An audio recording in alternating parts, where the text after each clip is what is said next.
Hello, my name is Josh Anderson and this is my skills checkoff for Module 5. For the skills checkoff, I will be applying a compression stocking to a patient, applying both a warm and cold compress, demonstrating active range of motion with the patient, and then assisting a patient from the bed to the chair. First, we'll be applying a compression stocking. We would enter the patient's room and give privacy as needed. We would perform hand hygiene and explain to the patient they'll be applying a compression stocking.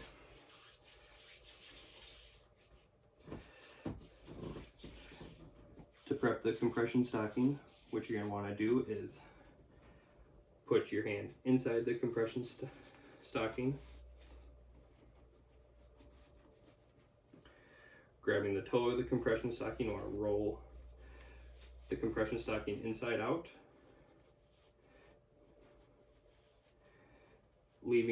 stopping when you get to the heel to leave the foot of the compression stocking right side.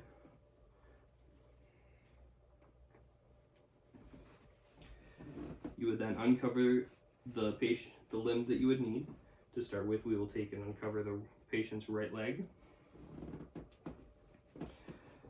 When applying the compression stocking, you could use powder or lotion if needed to ease the compression stocking on. What you're going to want to do is place your hand inside the foot of the compression stocking, getting all the way down to the toe. You'll start at the toe of the patient's foot and then roll it until you get to the heel. And then you would take and begin rolling the leg portion of the compression stocking over the heel and up the patient's leg, smoothing out any areas as you go.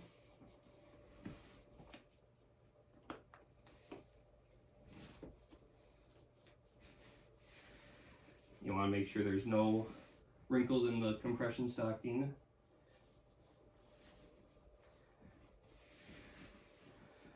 And you would leave the compression stocking on for the prescribed amount of time. To remove it, you would grasp the top of the compression stocking, rolling it down the patient's leg.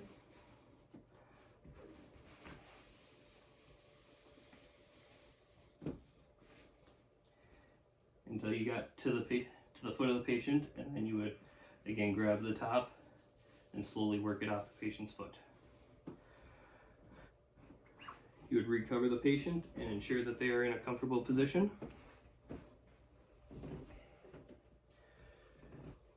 Next, we'd be applying a warm compress to the patient.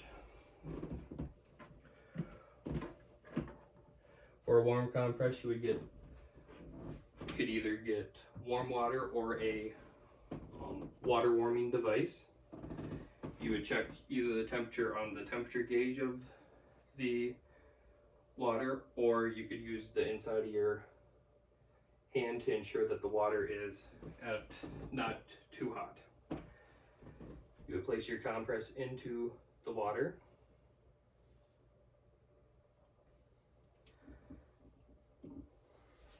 You would apply hand hygiene and use gloves if indicated.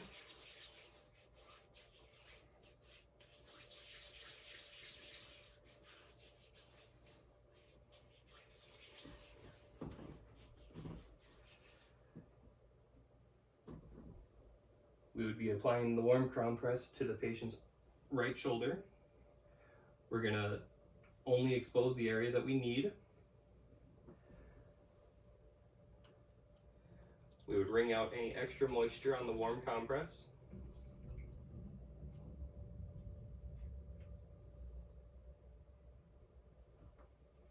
We would apply it to the patient's skin. We could take and use gauze or a roll to roll around the warm compress to help hold it in place. We would leave it on the patient for the prescribed amount of time, no more than 30 minutes. And then after the 30 minutes, we would remove the warm compress, assessing for any reddened skin. And we would dry, if needed, we would dry the patient's arm off and then recover ensuring the patient's in a comfortable position.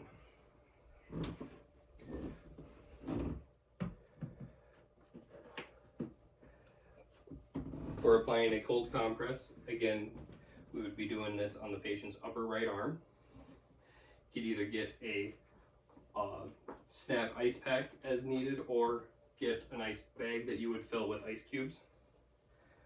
When applying a cold compress, you never want to apply the cold compress directly to the patient's skin. So for this, we're using an ice pack, and we'll wrap it in a linen. We would expose only the area that we need to. We would place the cold compress on the patient's skin. We'd be assessing for any burning sensation or overly cold sensation on the patient, or any reddened areas, as that could be indicating of skin damage. We would leave the cold compress on the patient for the prescribed amount of time, no more than 30 minutes. At that point, we would remove the cold compress, once again assessing the skin for any reddened areas and ensure that there is no burning sensation on the patient.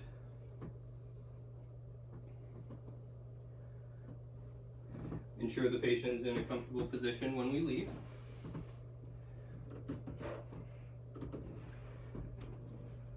Now we'll be going through a patient's active range of motion. For this, we would encourage the patient to do as much as possible whenever they needed to, for whatever range of motion we are doing. We're going to perform hand hygiene. We'll explain to the patient as we work through. We're going to start at the head, working our way down the right side of their body.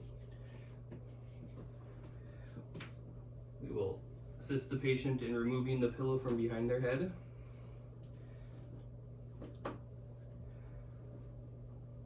So we're going to start with the patient's head. For this, we're going to be doing a nodding motion, a side-to-side motion like you're shaking your head no, and then a motion of touching one ear to each shoulder. So we'd support both the top and bottom of the head. Begin with bringing their chin down to their chest and then back up. Want to instruct the patient to let us know if there's any pain as we're doing this, and not push too far. Then we would do the side to side, bringing one ear to each shoulder. Want to do this 2 to 5 times each motion. And then finally we're going to do a no motion, where we touch one chin to each shoulder.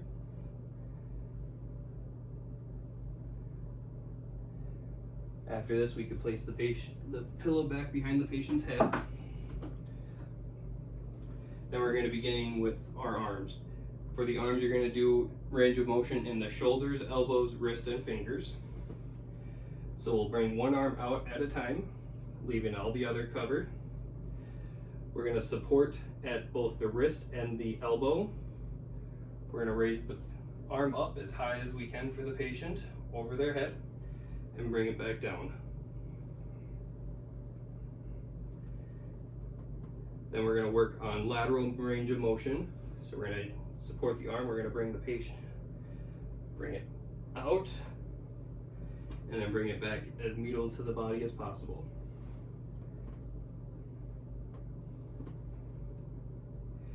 Then we're going to begin with the elbow. We're going to bring this up and then bring the elbow down, or the wrist down, working the elbow. Then we would bring the arm out and work the elbow up and down.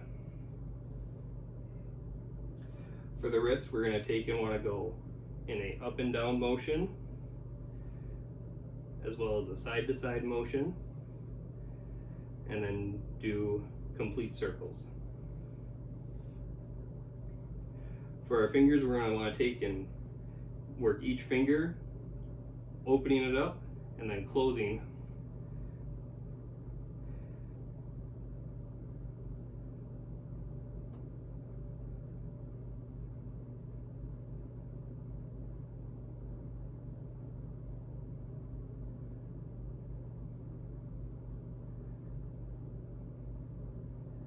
If the patient was able to, you would have the patient make a fist and then open up their hands. You would place the arm back under the blanket and recover it. Then we're going to begin with the legs. You would uncover whatever leg you would need. While doing the legs, you're going to want to support at the knee and the ankle. So we're going to begin by bringing the leg up as high as we can, and then extending the leg. Then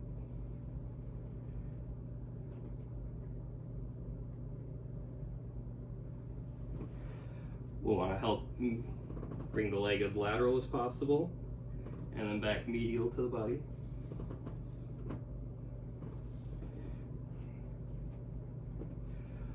For the ankle, we're going to take and work on bringing the patient's nose up to their toes, and then have them press down on the gas.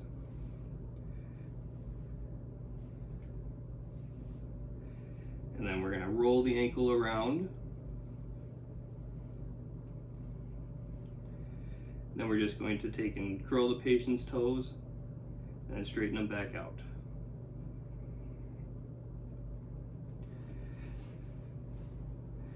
You would then repeat this on the other side of the body.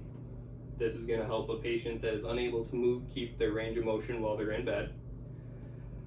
Finally, we're going to be assisting the patient from the bed to a wheelchair.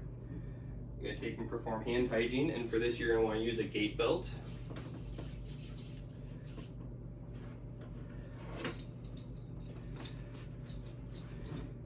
So you're going to uncover the patient.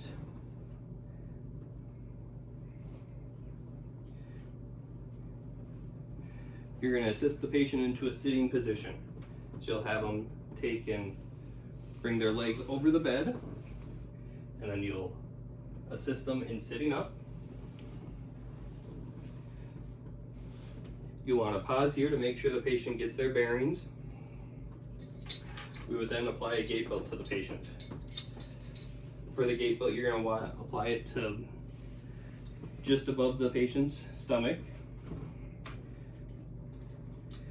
You want the gait belt to be nice and tight so that it could help if the patient were to stumble, and you're going to hold on to the patient.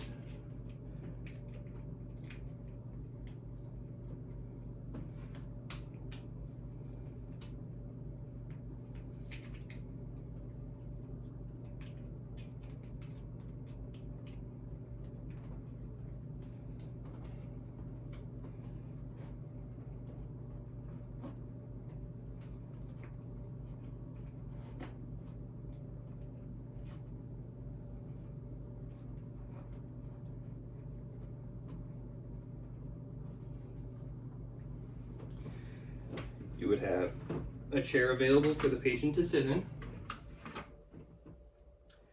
You would put if the chair had any wheels, you would lock the wheels to the chair. You're going to describe what we're doing with the patient, that we're going to be getting up to the chair, and how best for them to assist in getting up.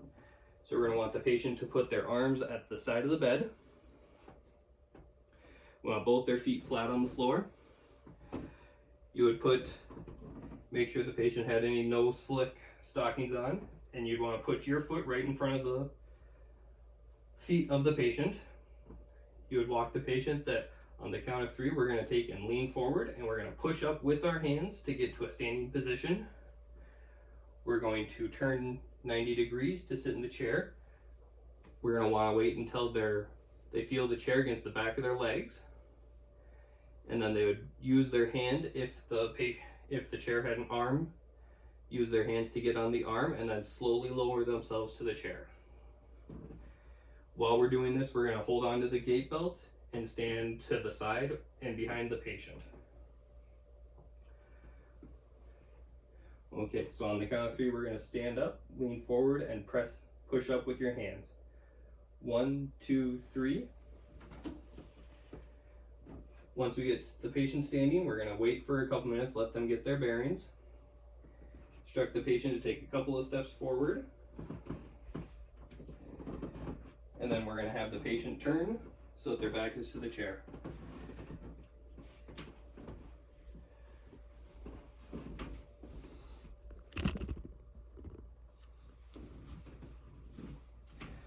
Then while the patient's back is to the chair, we're going to wait until their chair is against the back of their legs. Have them reach their arm back to help guide themselves onto the chair and slowly lower down. We would then remove the gait belt from the patient.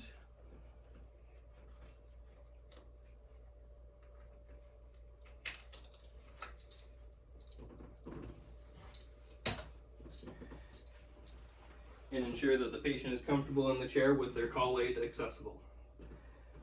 This has been my skills demonstration for Module 5.